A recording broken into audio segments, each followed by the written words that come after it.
Hello दोस्तों, स्वागत है आपका नई क्लास में नए टॉपिक के साथ में। आज हम पढ़ने वाले हैं क्या होता है अनिश्चयक फलन। आपके पेपर के अंदर अनिश्चयक फलन की टिप्पणी इसके उदाहरण से समझाइए। इस प्रकार से पेपर में क्वेश्चन बहुत पूछा जाता है, भर भर के पूछा जाता है और छोटा सा टॉपिक है, आसान सा टॉपिक है, आपको इजीली समझ में आ जाएगा। कुछ भी इसमें ज्यादा कठिन नहीं है, ठीक है ना। तो देखो क्या होता है अनिश्चयक फलन। अनिश्चयक फलन देखो, मैंने बायोलॉजी में हर बार कहा है नाम से जानने का प्रयास किया करो।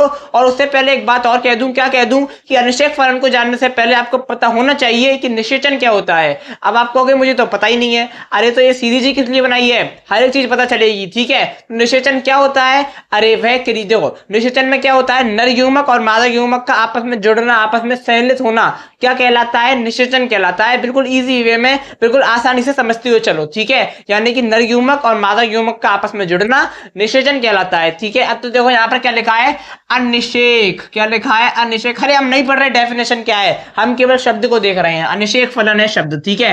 तो आ का मतलब है बिना, निषेक मतलब निषेचन के, और फलन मतलब फल का निर्माण होना। फलन यानी कि फल का निर्माण होना, आ यानी कि बिना, निषेचन यानी निषेचन के, यानी कि बिना निषेचन के क्या होना, फल का निर्माण होना। क्या होता है निषेचन, नर युग्मक और मादा युग्मक का आपस में मिलना।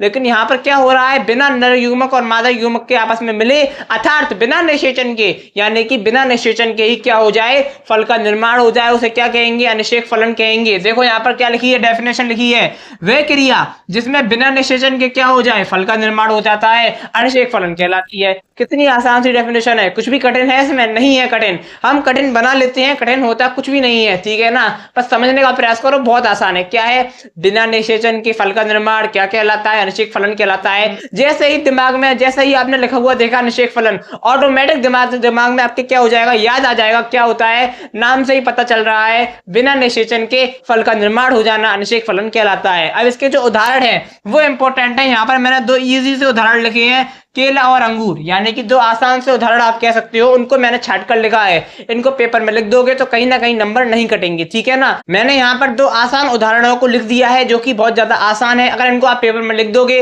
तो आपको पूरे में पूरे नंबर मिल जाएंगे, ठीक है ना। तो क्या होता है, बहुत आसान है, बिना निषेचन की फल का निर्माण अनिषेक फलन कहलाता है। अब देखो यहाँ पर मैंने एक चीज लिखी है स्टार बना के, देखो ये सीरीज जो है, जो सीरीज बनाई गई है, ये संपूर्ण सीरीज है। इस सीरीज में हर एक चीज को कवर किया जाएगा, इसलिए मैंने यहाँ पर एक टिक मार्क है जो कि बार बार इस टॉपिक से रिलेटेड पूछ लिया जाता है, तो उसको भी कवर कर लेते हैं हाल के हाल। इसलिए मैंने यहाँ पर लिखा है, क्या लिखा है, ये फल बीज रहित होते हैं, यानी कि ये जो फल होते हैं, अरे केला अंगूर इनमें बीज नहीं होते, तो यानी कि फल जो होते हैं, अनिषेक जनित जो फल होते हैं, कैसे होते हैं, बीज रहित होते हैं। अगली लाइन लिखी है, ऐसे फलों का, कैसे फलों का, अरे अनिषेक फलन जो होता है अनिषेक जनित फलों का, यानी कि ऐसे फलों का विकास कैसा होता है, ऑक्सिन पादप हार्मोन के प्रभाव से होता है। कौन से हार्मोन के प्रभाव से होता है, ऑक्सिन पादप हार्मोन। यानी कि आपको नाम याद रखना है, ये टिक मार्क में कई बार पूछा गया है, कौन सा हार्मोन है, ऑक्सिन पादप हार्मोन, ठीक है ना।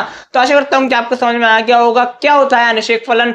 बिना निषेचन के फल का निर्माण होना अनिषेक फलन कहलाता है, ठीक है ना। इसके उदाहरण क्या है, केला और अंगूर इसके आसान से उदाहरण है। और साथ ही साथ में जो इनका प्रभाव होता है वो ऑक्सिन पादप हार्मोन से होता है। इनकी जो फलों का विकास होता है, ऐसे फलों का विकास ऑक्सिन पादप हार्मोन के प्रभाव से होता है। ये आपको याद रखना है, कौन सा हार्मोन, ऑक्सिन पादप, ठीक है ना, ऑक्सिन पादप हार्मोन। तो आशा करता हूं कि आपको समझ में आ गया होगा। बहुत ही ज्यादा आसान सा टॉपिक है, इजी सा टॉपिक है, जिसको हमने एक छोटी सी वीडियो को बना के कवर कर दिया है। अब मैं आपको मिलूंगा एक और नई क्लास में नए टॉपिक के साथ में, तब तक के लिए जय हिंद, जय भारत।